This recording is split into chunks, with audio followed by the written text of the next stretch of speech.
Magandang umaga, Mira. Ano ba ang gusto mong ikonsulta? Gusto kong mag-aral mag-Japanese at magtrabaho sa BPO pero sobrang... Naiintindihan ko, Mira. Kapag mataas ang tuition, mahirap talagang ipagpatuloy ang pag-aaral. Pero gusto ko talagang mag-aral ng Japanese. Ano kaya ang dapat kong gawin? Sa totoo lang, may magandang balita ako para sa'yo. May isang Japanese na teacher na gumawa ng YouTube channel para sa mga Pilipino. Makakapag-aral ka ng libre dahil dito. Ha? Libre? Totoo ba? Oo, at dahil Tagalog ang explanation, mas madali mo itong maiintindihan. Tara, ipakikilala ko siya sa'yo. Kumusta? Ako si Kaji. Ginawa ko ang channel na ito para makapag-aral ng Japanese ang mga Pilipino gamit ang Tagalog na paliwanag. Maraming Pilipino ang nakakaintindi ng English, pero ang wika na tunay na komportable at hindi nakakapagod ay ang Tagalog. Kapag English ang paliwanag, naiintindihan naman ng marami, pero nakakapagod pa rin para sa karamihan. Kaya naisip ko na mas magiging epektibo ang pag-aaral ninyo kung Tagalog ang gagamiting paliwanag. Alam ko na pababa ang bilang ng kabataan sa Japan at maraming Pilipino ang nahihirapan makahanap ng magandang trabaho. Kaya gusto kong tulungan kayo na makakuha ng mas magandang trabaho sa pamamagitan ng pag-aaral ng Japanese. At sa Japan, talagang kailangan ang tulong ng mga Pilipino. Gusto kong makapag-aral kayo ng Japanese nang hindi iniisip ang gastos. Kaya naisip ko na kung gagawa ako ng Japanese lesson sa YouTube at walang membership o anumang bayad, makakapag-aral ang mas maraming Pilipino nang walang iniintinding gastos. At gusto ko ring magkaroon ng mas maraming kaibigang Pilipino. Huwag mahiyang mag-comment. Masaya akong marinig ang mga kwento ninyo. Sige, simulan na natin ng pag-aaral ng Japanese. Sa Pilipinas, maraming BPO companies. Kapag may N4 hanggang N3 ka sa Japanese, napakalaki ng pagkakataon na makakuha ka ng magandang trabaho. Sa Japan naman, bumababa ang bilang ng mga kabataan at malala ang kakulangan sa manggagawa. Kaya't mas kailangan ngayon ang tulong mula sa ibang bansa. At para makapagtrabaho sa Japan, hindi naman palaging kailangan ng sobrang fluent na Japanese. Halimbawa, sa caregiving o service job sa Japan, marami kang pwedeng applyan kahit N5 o N4 lang. Kasi maraming trabaho doon na hindi kailangan ng perpektong pronunciation. Sapat na ang ngiti at maayos na pakikitungo. Pero sa mga BPO call center dito sa Pilipinas, kailangan mas tama ang pronunciation at mas magalang na pagsasalita dahil sa telepono ka direktang makikipag-usap sa Japanese customers. Kaya marami sa mga kumpanya ang gumagamit ng N4 hanggang N3 bilang standard. Kaya sa channel na ito, ang unang goal natin ay ang conversation level ng N4. At marami ring Pilipino ang akala ay kailangan magbayad ng malaki sa job agencies dito sa Pilipinas para makahanap ng trabaho sa Japan. Pero ngayon, mayroon ng ibang paraan. Dito sa Pilipinas, madalas sa Facebook naghanap ng trabaho, pero sa Japan, may mga job sites tulad ng Indeed at Doda. At sa mga job site na ito, may mga kumpanya ring naghahanap ng mga foreigner na nakatira sa ibang bansa.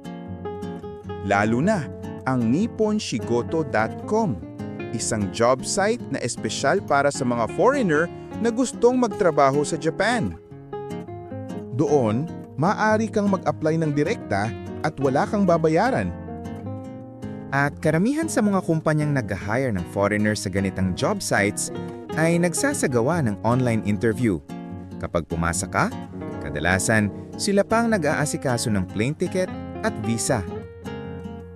Kaya ang pag-aaral ng Japanese ngayon mismo ay malaking oportunidad. Sa channel na ito, layunin muna nating maabot ang N4 level at kung magpapatuloy sa review, maaari ring maabot ang N3. Kung manonood ka at paulit-ulit na mag-e-ensayo, siguradong makakamit mo ito. Ginawa ang channel na ito para makapag-step up ka ng sunod-sunod. Magsisimula tayo sa Japanese pronunciation, tapos hiragana, basic greetings, at mga simpleng pangungusap na agad magagamit. Kung mag-aaral ako gamit ang video na ito, makakapagtrabaho kaya ako sa BPO? Posible. Pero alam mo ba, mas mataas na Japanese level ang kailangan sa BPO dito kaysa sa pagtatrabaho sa Japan? Ha? Bakit? Akala ko mas kailangan ng fluent Japanese kung sa Japan magtatrabaho.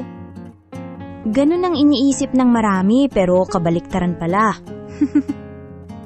Sa Japan, maraming Pilipino ang nagtatrabaho sa caregiving, construction at service jobs. At kahit hindi perfect ang pronunciation o keigo, naiintindihan pa rin dahil sa ngiti at gestures. Kaya may mga trabaho na tumanggap kahit N5 o N4 level lang. Pero sa BPO dito sa Pilipinas, karamihan ay phone calls kasama ang Japanese customers. Hindi mo nakikita ang mukha nila at hindi ka rin makakagamit ng gestures. Kaya kapag medyo hindi natural ang pronunciation, minsan nasasabing hindi pa ito level para direct na kausap ng Japanese customer. Kaya mahalaga hindi lang grammar, kundi pati mga mispronunciation na common sa mga Pilipino. Ha? Mga mispronunciation na common sa Pilipino? Ngayon ko lang narinig. Ituturo rin ba iyan dito sa videos? Totoo yan. Naging Japanese interview examiner ako sa 2 BPO companies dito sa Pilipinas. At doon ko talaga nakita ang maraming common na pagkakamali sa pronunciasyon. Wow! Ibig sabihin, ang channel na ito ay ginawa mismo ng isang Japanese interview examiner? Ang galing naman! Oo! At kung hindi mo lang basta panonoorin ng videos na ito, kung di uulitin at babanggitin ng malakas, siguradong lalakas ang Japanese mo. Nice! Na-excite na ako! Kapag ipinagpatuloy mo ang panonood, unti-unti kang huhusay. Pero kapag nakalimutan mong manood, magiging mahirap lumipat sa susunod na step.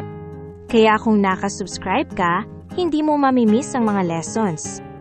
Gagawa rin kami ng maikling review shorts para hindi mo makalimutan ang natutunan mo. Wow! Excited ako! Mukhang masaya mag-aral dito. Saka may isa pa akong espesyal na announcement para sa inyong lahat. Ha? Ano yun? Ano kaya yun? Sa channel na ito, gagawa rin kami ng AAW series para matuto ka ng mga salitang Nihongo na may tamang accent at audio. Kasi, yung word book na may audio, pitch accent, at meaning sa Tagalog at English, wala talagang ganun sa ibang lugar. Dito ka lang yan makikita. Ha? Ang galing! Wala pa akong nakikitang ganyan. Gusto ko na siyang subukan. Iyong detalyadong paliwanag tungkol sa AAW ay ipapakita ko pa sa mga susunod na video. Abangan mo ha! Sa next video, ipapakita ko ang pinaka-effective na study schedule at kung paano gamitin ang video na ito para mas mabilis ang pag-unlad. Kita tayo sa Lesson 1-2